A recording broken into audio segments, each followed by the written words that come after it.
Muy bien, con el tema anterior terminamos de trabajar los compuestos binarios en donde uno de los dos elementos es oxígeno. Para este tema vamos a trabajar los que son compuestos binarios con hidrógeno. ¿Qué quiere decir esto? Donde uno de los dos elementos es hidrógeno. Para esto vamos a tener dos casos que se van a dar en donde los nombres van a variar. Uno cuando el compuesto sea hidrógeno con un metal y otro cuando el compuesto sea hidrógeno más un elemento no metal.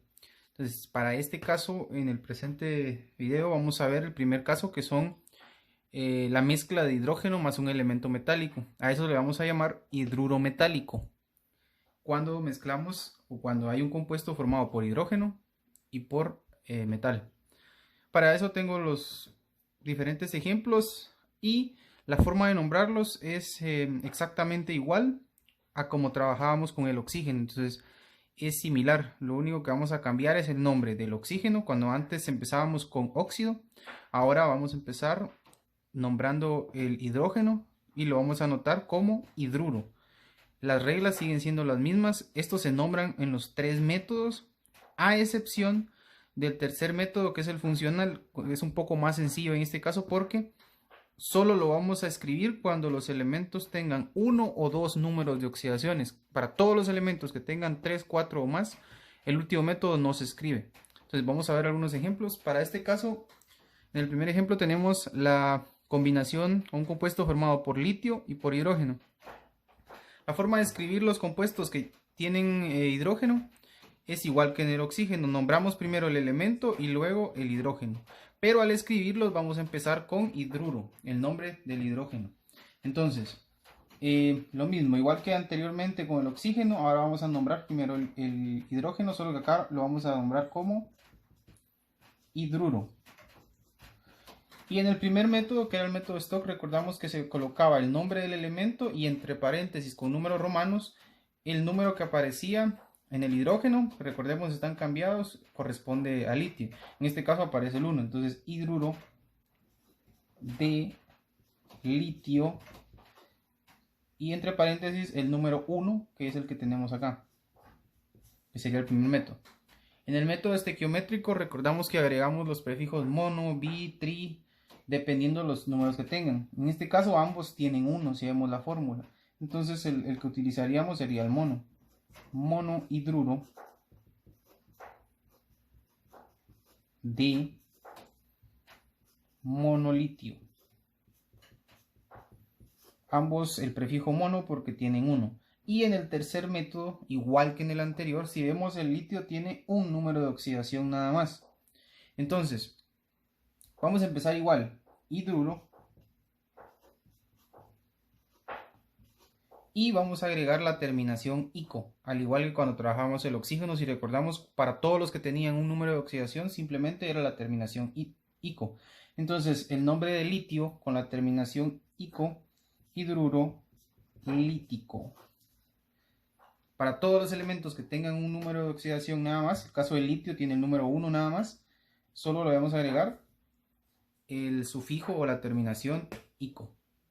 Veamos el siguiente caso, mismo procedimiento. Nombramos primero el nombre del hidrógeno como hidruro de, en este caso tenemos hierro, y entre paréntesis el número que le aparece al hidrógeno, que es 2. 2.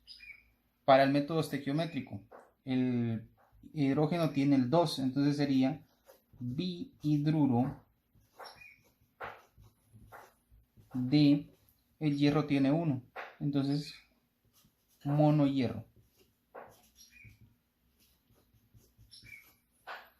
¿Qué pasa con el tercer método, el método funcional? En este caso el hierro tiene los números de oxidación 2 y 3.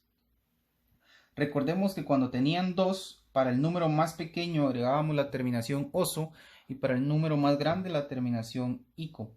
En este caso, si verificamos, acá el hidrógeno está utilizando el número 2, que es el menor. Entonces vamos a agregar la terminación oso. Empezamos con hidruro Y al nombre del elemento le agregamos la terminación oso. Pero recordemos que el hierro se nombra en latín, entonces utiliza su nombre ferrum. Hidruro ferroso. Terminación o sufijo oso. Porque está utilizando el menor de sus dos números de oxidación. Muy bien, en el tercer ejemplo tenemos la mezcla de hidrógeno y rodio. Entonces en el primer método, que es el método Stock, vamos a trabajar igual, hidruro de rodio 4, porque tenemos el número 4 entre paréntesis. En el método estequiométrico vamos a nombrar, como es el número 4, el prefijo tetra. Tetrahidruro de rodio tiene número 1, entonces monorodio. Ahora, en el tercer método, ¿qué pasa? Como el rodio tiene 3 números de oxidación, cuando tiene 2, 3 y 4, entonces cuando un elemento tiene 3 o más números de oxidación, el último método ya no se escribe. Entonces solo lo vamos a nombrar en estos primeros dos métodos. Veamos el siguiente caso, tenemos osmio y tenemos hidrógeno. En este caso empezamos con el método Stock, hidruro de osmio, y entre paréntesis el número 6, que es el que está utilizando, que vemos acá en la fórmula. 6. Como tiene el número 6, para el siguiente método empezamos con el prefijo hexa.